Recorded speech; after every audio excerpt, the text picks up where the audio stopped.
इस क्वेश्चन में हमें कहा है in the figure if semi perimeter of triangle ABC is 23 centimetre. हमें semi perimeter of triangle ABC given है और वो क्या है 23 सेंटीमीटर। सेमी पेरीमीटर का मतलब है बच्चा हाफ ऑफ द पेरीमीटर, और पेरीमीटर का मतलब होता है सम ऑफ ऑल साइड। तो 1/2 into sum of all side. अब इस ट्रायंगल की ऑल साइड कौन सी है? एक तो ए बी है plus B C plus A सी। तो ये तीन साइड है, तो इन तीनों के साइड के सम को हम पेरीमीटर कहते हैं। और 1/2 इसलिए लिखा क्योंकि इधर सेमी पेरीमीटर का है। अगर ओनली पेरीमीटर होता तो बच्चा हम A B plus B C plus A C लेते, और इज इक्वल टू इधर 23 सेंटीमीटर हो जाएगा। अब पेरीमीटर क्या रहेगा, यानी कि A B plus B C plus A C की वैल्यू क्या होगी? देखो बच्चा, ये 1/2 में जो 2 है ना डिवाइजर में है, तो ये एलएचएस से आरएचएस में जाने पे ये मल्टीप्लाई बाय 23 हो जाएगा। क्या होगा? Multiply by 23। और 23 इंटू 2 करते हैं तो हमारे पास 46 सेंटीमीटर हो जाता है। तो A B plus B C plus A C 46 centimetre हो गया। तो perimeter of triangle A B C 46 है। लेकिन हमें वैल्यू किसकी फाइंड करनी है? हमें वैल्यू फाइंड करनी है A F plus B D plus C E की। तो इस क्वेश्चन को कैसे करेंगे, ध्यान से समझना बच्चा। अब ध्यान दो, ए एज ए एक्सटर्नल पॉइंट, दो टेंजेंट जा रहे हैं बच्चा। कौन से दो टेंजेंट है? एक है ए एफ और एक है ए ई। तो हम लिख सकते हैं क्या? A F is equal to A E. Tangent from an external point इक्वल होते हैं, तो tangent from an external point वाले रीजन से हम ये दोनों को इक्वल लिख सकते हैं। अब B as external point, again दो टेंजेंट है, एक है बी एफ और एक है B D. So B F is equal to B D, ये दोनों टेंजेंट भी इक्वल होंगे। सी एज एक्सटर्नल पॉइंट, दो टेंजेंट है अगेन बच्चा, कौन कौन से? सी डी और सीई।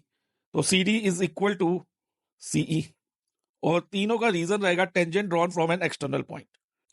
अब बच्चा इधर हम आते हैं जहां हमने पेरीमीटर लिखा था A B plus B C plus A C equal to 46। अब अगर हम ए बी को ब्रेक करें तो बच्चा हमें क्या मिलेगा? देखो, ए बी में एक आ रहा है ए एफ वाला पार्ट और एक आ रहा है बी एफ वाला पार्ट। तो ए बी की जगह हम A F plus B F लिख सकते हैं, यस सर लिख सकते हैं। और इसी तरह से बी सी की जगह देखो बच्चा बी डी और सी डी आ जाएगा, B D plus C D. Okay, और ए सी का ब्रेकअप क्या है? ए सी होगा A E plus CE, A E plus CE is equal to 46 centimetre. अब ध्यान देना बच्चा, हमें वैल्यू किसकी फाइंड करनी है? A F plus B D plus C E की, यानी कि ए एफ बी डी और सीई हमें चाहिए। तो हम ए एफ को तो अभी ए एफ लिखेंगे क्योंकि ए एफ की हमें रिक्वायरमेंट है कि उसकी वैल्यू हमें फाइंड करनी है with the sum of B D and C E के साथ। लेकिन बी एफ देखो बच्चा, इसमें जो फाइंड करना है उसमें बी एफ कहीं नहीं आ रहा, तो बी एफ को हम हटा देंगे। कैसे हटाएंगे? बी एफ की जगह बी डी लिख के। तो B F is equal to B D है, हमने यहाँ प्रूव किया, तो यहाँ पर बी डी आ जाएगा। अगेन बी डी को बी डी ही लिखेंगे दोबारा, ये वाले बी डी को। और सी डी की जगह सीई ले सकते हैं हम, क्योंकि सी डी और सीई इक्वल है, तो ये लिख दिया हमने। देन एई की जगह हम ए एफ ले लेंगे क्योंकि एई की हमें रिक्वायरमेंट नहीं है।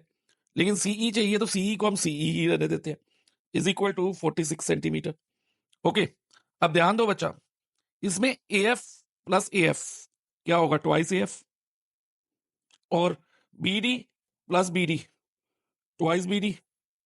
और CE plus CE plus twice CE is equal to 46। Okay बेटा, अब ध्यान दो, इसमें each term of this equation, जो इक्वेशन ये लास्ट में फॉर्म हुई है, उसकी ईच टर्म 2 से डिवाइड हो सकती है। तो हम ये 2 से डिवाइड कर देंगे हर एक टर्म को।